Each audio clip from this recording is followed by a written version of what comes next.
سلام، در این قسمت از پروژه میخوایم محیط گرافیکی سوپرمارکت رو به پایگاه داده اسکولایت تری وصلش کنیم تا اطلاعات کالا رو چیکار کنه؟ ذخیره کنه. در ویدیو قبل چیکار کردیم؟ محیط گرافیکی رو ساختیم و بعد از اینکه محیط گرافیکی رو ساختیم حالا نیاز هست یه پایگاه داده ایجاد کنیم و اتصالاتمون رو به پایگاه داده انجام بدیم و دکمه ها رو درست کنیم. یه بلوک ایجاد میکنیم و برای اینکه مشخص بشه اتصال به دیتابیس هست من یه کامنت میذارم به نام دیتابیس و حالا شروع میکنیم اتصالاتمون رو ایجاد میکنیم. یه کانکت ایجاد کنیم به نام اسکولایت تری کانکت برای اتصال هستش. کانکت حالا اسم که اون پایگاه دادن رو میذارم سوپر مارکت دات دی بی. خب و حالا یه واسط میخواد به نام برای کرسرمون باید یه کر میذارم، یه متغیری تعریف میکنیم و یه واسطی رو اینجا، واسط کرسرمون رو اینجا میذاریم.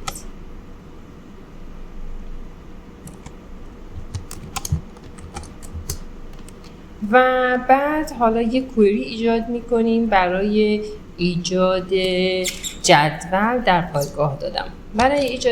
برای نوشتن کوئری cursor.execute رو می نویسیم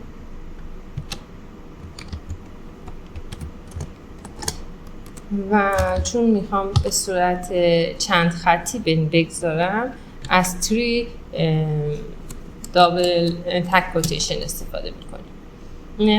ببینید برای نوشتن کوئری ها حتما باید حروف بزرگ نوشته بشه و اسم جدول ها میشه حروف کوچیک نوشت.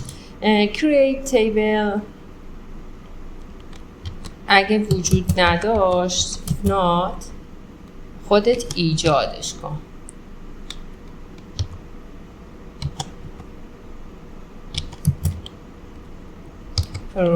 پروداکت اسم جدول من میذارم پروداکت و حالا جدول من شامل یک سری فیلد میشه. یه فیلد آیدی میتونین ایجاد کنین که حالا به عنوان شمارنده باشه و اسم فیلد ها حتما حروف کوچیک باشه.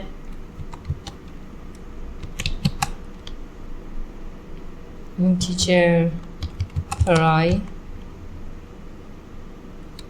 مری کی به صورت اتوماتیک میخوایم وارد بشه. اوتو اینکریمنت.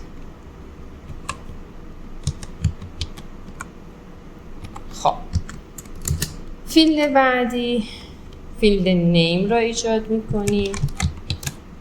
از نوع تکست تعریف میکنیم.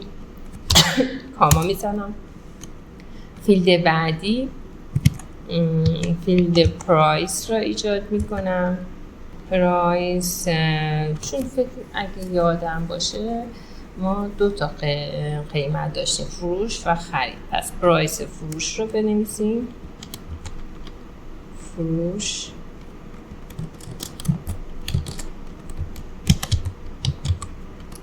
و از چه نوعی تعریف کنیم؟ از نوع ریل تعریف میکنم و پرایس خرید اونم از نوع ریل تعریف میکنم. و یه دونه هم چی داریم؟ برای تعدادمون هستش که تعداد کالا را داشتیم کوانتیتی.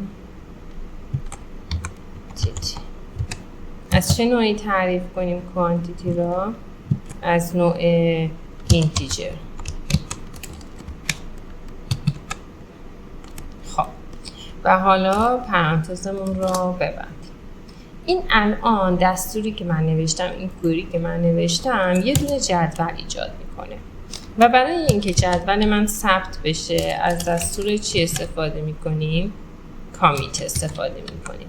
con.commit.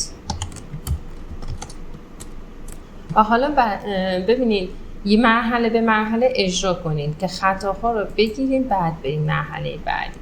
اسکولایت چون من این رو اجرا نکردم خطا داد، بلوک بالا رو اجرا نکردم. الان ببینید هیچ خطایی نداشتیم داخل کار. حالا که خطا نداشتیم میتونیم اون توابع رو داخل بلوک دیگه اجرا کنید. بتونید روی همین بلوک بنویسید. من حالا دسته‌بندی میکنم و بلوکش رو جدا میکنم. تابعی که میخوام ایجاد کنم، اولین تابعی که میخوام ایجاد کنیم برای دکمه اد اضافه کردن، بخوایم یک کالایی را به جدولمون اضافه کنیم. برای اضافه کردن اد می نویسم، اسم تابعم رو اد میذارم، اد پروداکت میذارم که بدونم برای اضافه کردن چی هست، اضافه کردن محصول. و الان چون میخوایم مواردی که اینجا توی گرافیک ثبت میشه رو بیایم چیکار کنیم؟ بیایم داخل پایگاه دادم ثبت بشه، باید چیکار کنیم؟ چیزهایی که مخاطب داخل کادرهای اینترای می نویسه رو اینجا اضافه کنیم. برای این کار نیم می نویسم مساویه با اینترای نیم و دات گت. دات گت دستور گت را که بنویسیم یعنی گرفتن. خب از کادر گرافیکمون میگیره. بعدیش فروشمون هست که اینجا پرایس فروش مساویه با فروش و دات گت. و برای خریدمونم به همین صورت پرایس خرید مساویه با دات گت. و یک دیگه هم نامبر داریم، این ترای نامبر داریم که گزینه کوانتیتی رو می‌نویسم، کوانتیتی مساویه با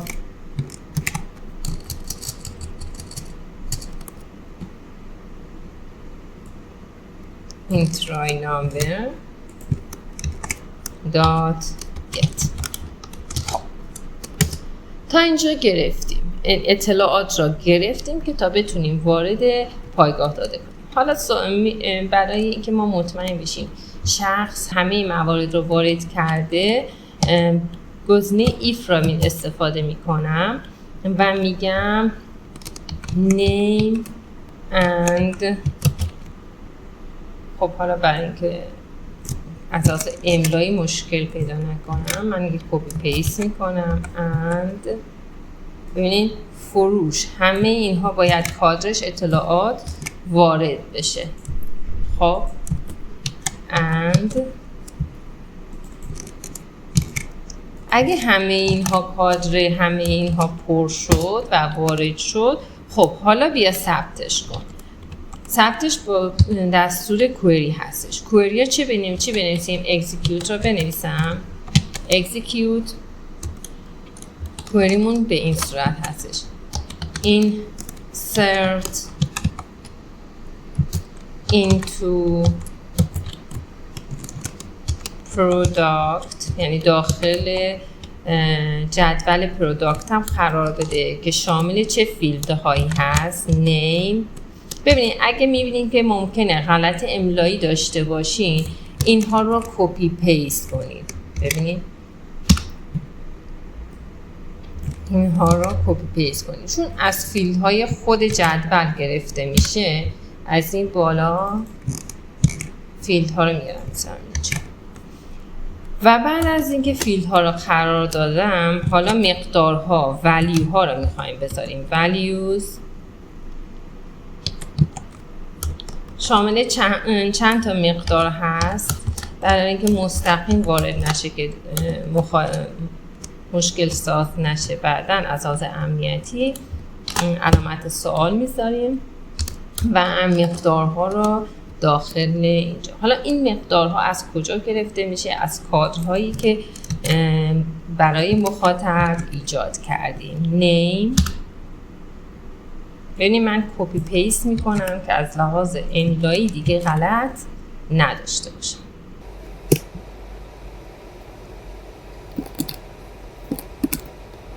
برای اینکه راحت باشین میتونید اینم رو بیارین توی خط بعدی و قرارش بدید. خب حالا این را ایجاد کردیم و حالا باید چیکار کنیم؟ داخل جدولمون ثبتش کنیم. com.commit و داخل این حروف بزرگ هست و حروف بزرگ نباید باشه. com.commit و بعد از اینکه ثبتش کردیم میایم چیکار میکنیم؟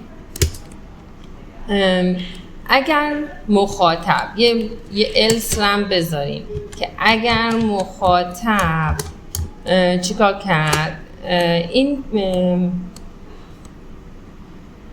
یکی از این کادرها را مقدار نداد، بیاد به مخاطب این پیغام را بده. یه مسیج باکس ایجاد میکنیم.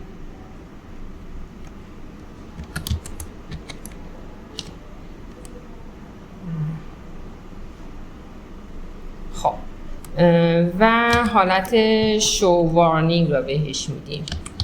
شو وارنینگ که به مخاطب پیام خطا بده.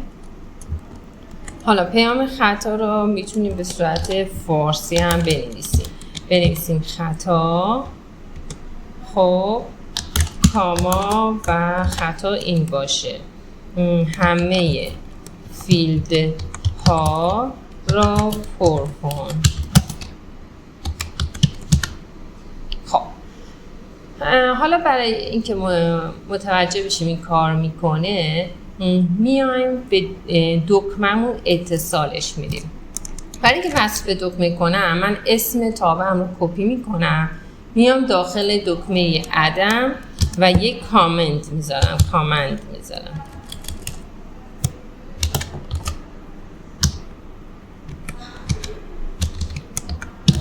مساویه با اسم تابع.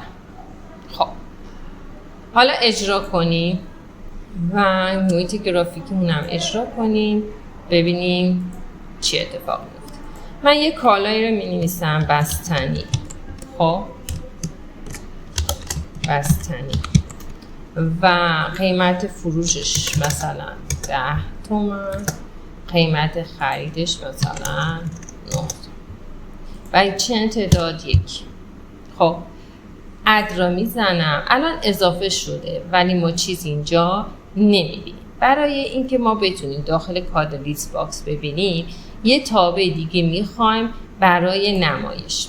از تابع def استفاده میکنم. def show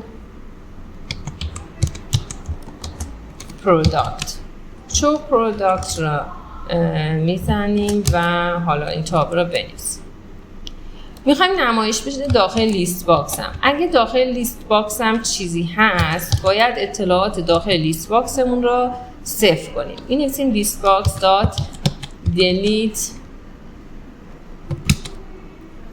و از چی؟ از اول خط شروع کن تا آخر خطش end. خب تا آخر خطش. و بعد از اینکه این رو انجام داد، حالا بیایم یک کوری بنویسیم برای نمایشش. execute و کوری ما به این صورت هستش: select کن همه را from از جدول پروداکتم. پروداکت رو باید کوچیک بنویسین. ببینید الان اینجا 8 گذاشتم، ستاره باید بذارم. اینجا پروداکتم باید حروف کوچیک باشه.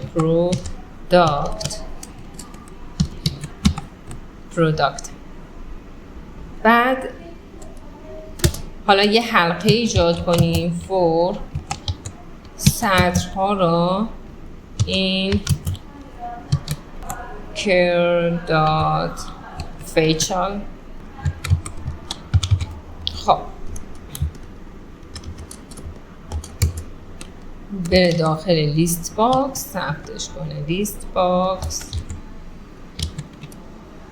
دات insert take.end. این هم رو که نوشتیم. خب حالا این پروداکت هم رو که نوشتیم، این رو که ایجاد کردیم، میتونیم این پروداکت رو اینجا ایجاد کنیم و برای مشاهده اینجا داشته باشیم که وقتی یک چیزی را اضافه کردیم به ما نشون میده. حالا رانش میکنم و اینجا هم ران میکنیم. به این دکمه مشاهده نداره، دکمه ادیت داره. یه چیز دیگه اضافه میکنم، آدانس، یه قیمتی رو میزنیم و اینجا هم یه قیمتی برای فروش، اینجا هم تعداد و اینجا اد رو میزنم. خب ببینین اینجا به من پیام خطا داد. پیام خطا رو میگه اندی که نوشتی با حروف کوچیک نوشتی و درست میگه. من اندم رو باید با حروف بزرگ حتما بنویسم. و حالا دوباره خروجی میگیرم، این پنجره گرافیک قبلی را میبندم و دوباره خروجی میگیرم. این دفعه یک دیگه اضافه میکنم، مثلا شکلات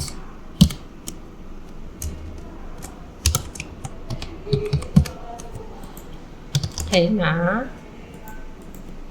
اینجا قیمت، مرحله به مرحله چک کنید و مشکلت رو ببینید. اینجا من حل شد مشکلم. ببینید بهتر خودتون یک دکمه‌ای برای شو پروداکت ایجاد کنید. من یه دکمه‌ای برای شو پروداکت ایجاد میکنم. دکمه رو یکی از همین دکمه ها رو کپی میکنم و اینجا پیست میکنم. و حالا که پیست کردم سطر و ستونش رو مشخص میکنیم. مثلا سطر 8 ستون 0 و دکمه شو که نمایش میده. بهتره این دکمه شو پروداکت رو ایجاد کنید که بتونید اطلاعاتتون رو ببینید. و اینجا این را به این قسمت وصلش میکنم.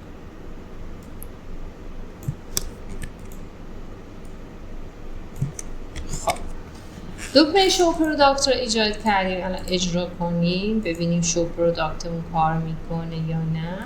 ببینید الان کار میکنه. خب بهتره وقتی که بخواید یه چیزی رو حذف کنی اول باید ببینید داخل لیست تا بتونین حذفش رو انجام بدید. خب حالا میخوایم دستور حذف رو بنویسیم. برای اینکه حذف کنیم یه تابع ایجاد میکنیم برای delete underline product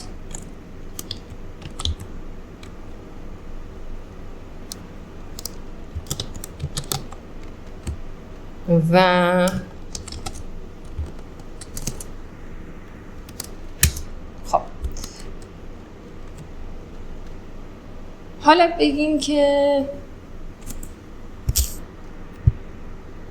selected یعنی از لیستم بیاد یکی از این ردیف ها رو سلکت کنه. لیست باکس و دستور care selection را چیکار میکنیم؟ care selection و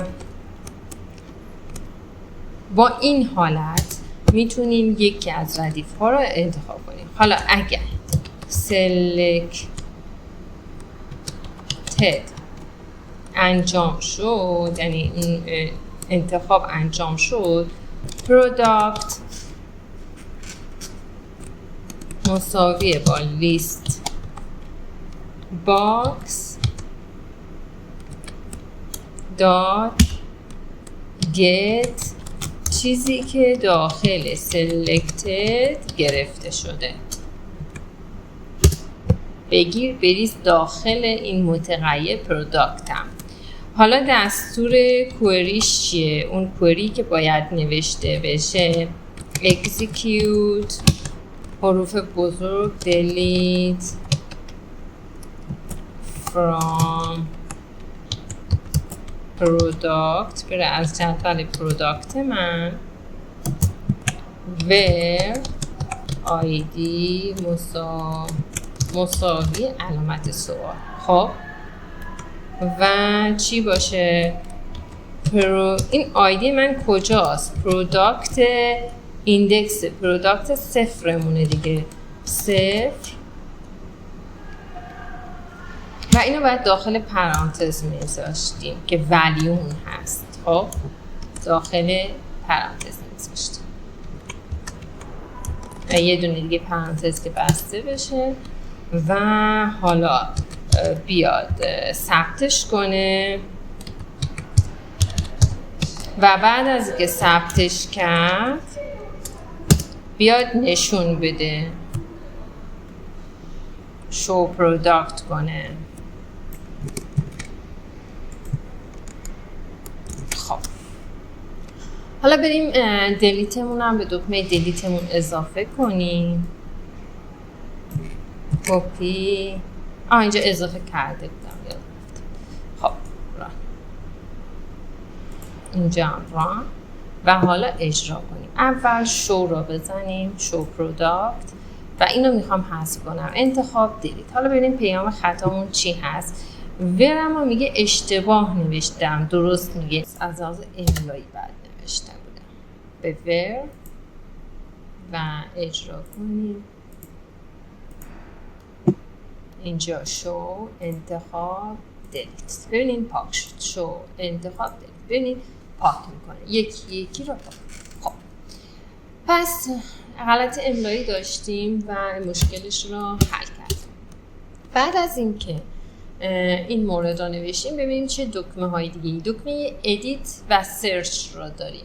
دکمه ادیت و سرچ حالا چجوری انجام بدیم و چجوری بنویسیم؟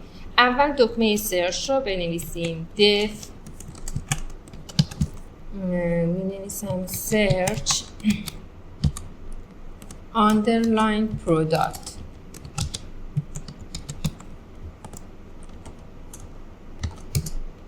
و name، حالا بر اساس نامش این ترای نیم هم بنویسیم. این ترای نیم کجاست؟ این ترای نیم و بگیره، نامو بگیره و حالا میخوایم سرچ کنه داخل لیستمون. یک کوئری باید بنویسیم cure.execute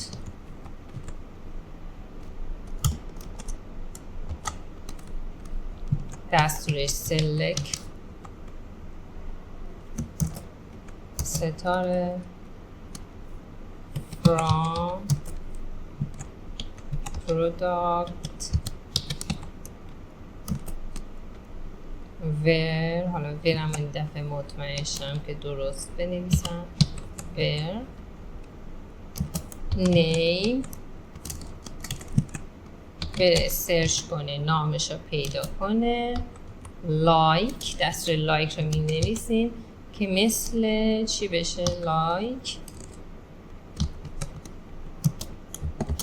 علامت سوال و ولیوش رو اینجا پیدا کنیم. درصد نیم به اضافه درصد. خب انتهاش هم باید کامان گذاشته بشه. اگه نگذارین خروجی شما اصلا به شما مشکل ایجاد میکنه و خطا.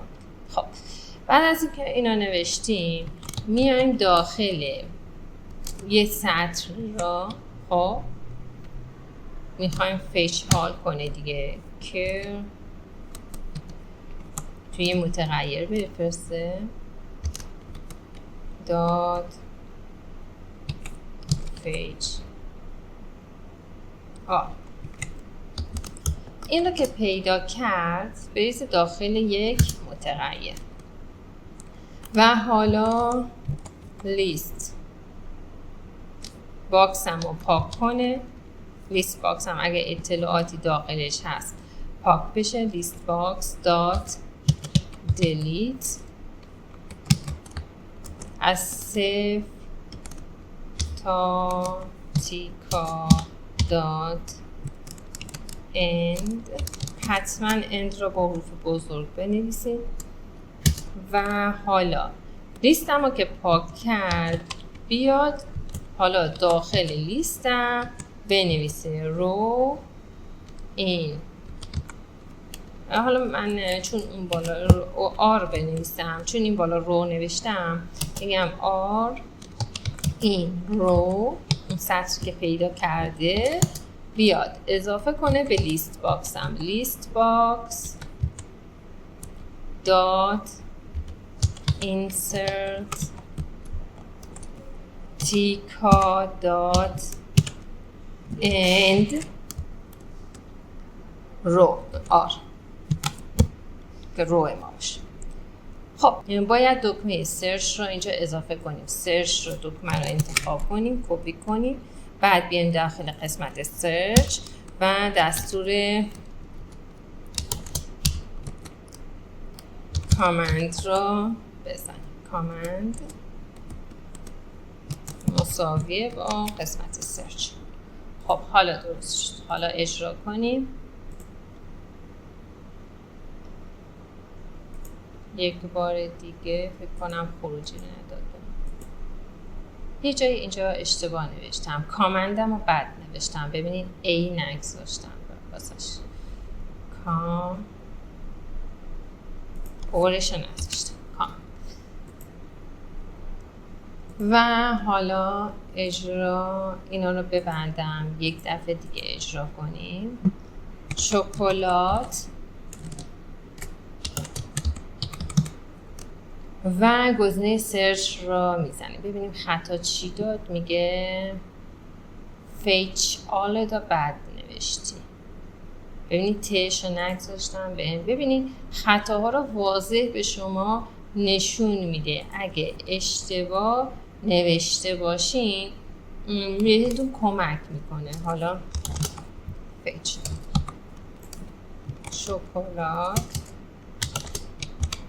شکلات رو سرچ کنه برای من. ببین الان شکلات رو برای من سرچ کرد و اینجا نشون داد. خب دکمه بعدی دکمه ادیت هستش. مرحله به مرحله اگه چک کنید مشکلتون حل میشه و نیاز نیست که کدها رو دوباره بررسی کنید.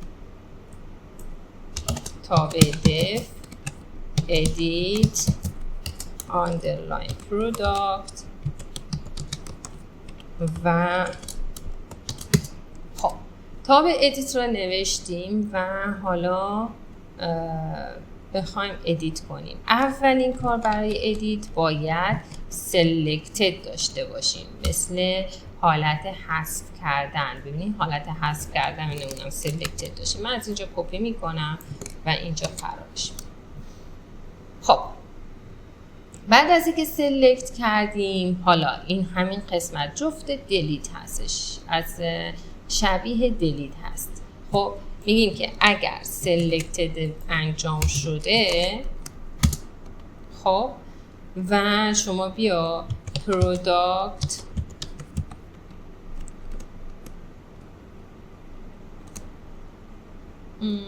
مساویه با من همین مورد هست کپی میکنم میام داخل اینجا قرار میدم. لیست باکس سلکتد رو انجام میدیم و حالا نیو نیم نام جدیدمون که میخوایم جاش بشینه، جایگزین بشه، مساویه با چی؟ intry name dot get. ببینید همه این مقدارها رو میخوایم جدید بگیریم دیگه. نیو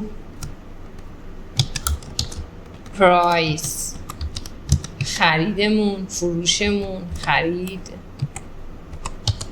مساویه با چیزی که اینجا قرار دادیم، خرید. همه چیزهایی که جدید داره می نویسه جایگزین کنه. get new price، فروش مساویه با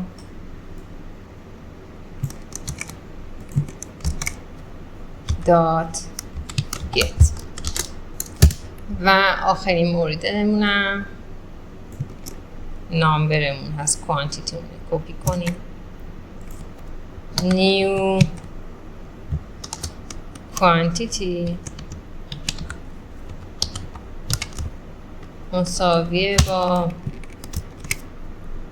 number dot get. خب و حالا اینها را که نوشتم، حالا باید یک کوئری ایجاد کنیم برای آپدیت شدن اطلاعاتمون. یک کوئری دات اکزیکیوت ایجاد میکنیم، آپدیت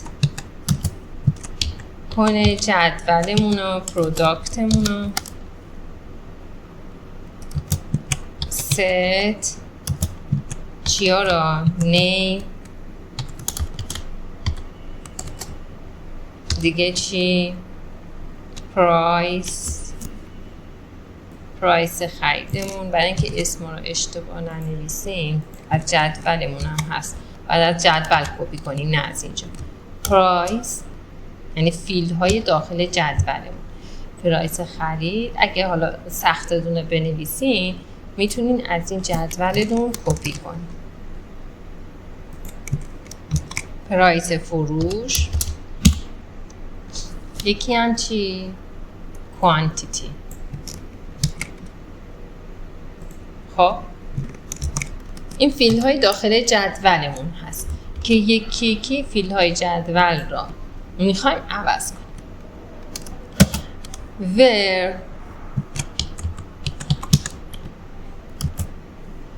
ID داخل کوتیشن باید باشه بچه ها. ID مساویه با شماره ID هم مد نظرمون هست. و حالا چی ها رو جایگزین کنه؟ نیممون، بعد نیو نیممون، نیو پرایس فروشمون، به ترتیبی که اینجا نوشته باید بزنیم. نیو پرایس خریدمون و میتونید توی خط بعدی بذارید، مشکلی نداره. و چی؟ کوانتیتی.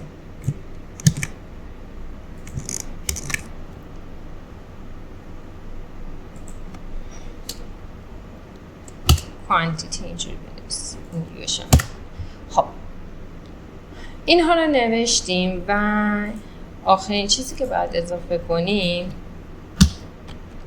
پروداکت چی؟ صفر ما که مربوط به چی میشه؟ آیدی میشه. و بعد از اون دستور کامیت را اجرا میکنیم. دات کامیت. و وقتی دستور کامیت را اجرا کردیم، حالا میخوایم اطلاعاتمون رو نشون بده که ما تغییرات را حذف کنیم. برای اینکه ببینیم تغییراتمون رو، شو پروداکت را دوباره میایم توی این قسمت قرارش میدیم. و حالا که اینجا قراره دیگه کارمون تمومه، میایم این دکمه را ایجادش میکنیم. این دکمه را ایجاد میکنیم. کامند مساویه با دکمه. و حالا که این دکمه را ایجاد کردیم، یه اجرا کنیم. من مثلا میخوام این سی با تغییرش بدم، انتخابش میکنم و حالا مقدارش مینویسم. مثلا چی بنویسیم؟ لواشک این مقدار، اینم عدد. و حالا اینجا هم انتخاب میکنیم جایگزین این بشه و گزینه ادیت رو میزنم. ببینید الان جایگزین شد. پس مقدارها رو وارد میکنیم، از لیستمون انتخاب میکنیم و ادیت رو میزنیم و به راحتی جایگزین میشه.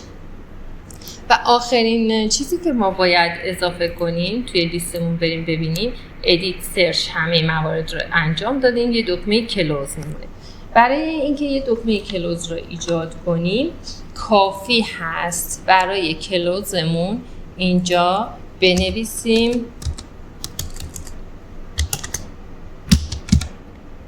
کامند و می‌نویسیم وین، پنجره رو می‌خوایم ببندیم، وین دات دیستروی.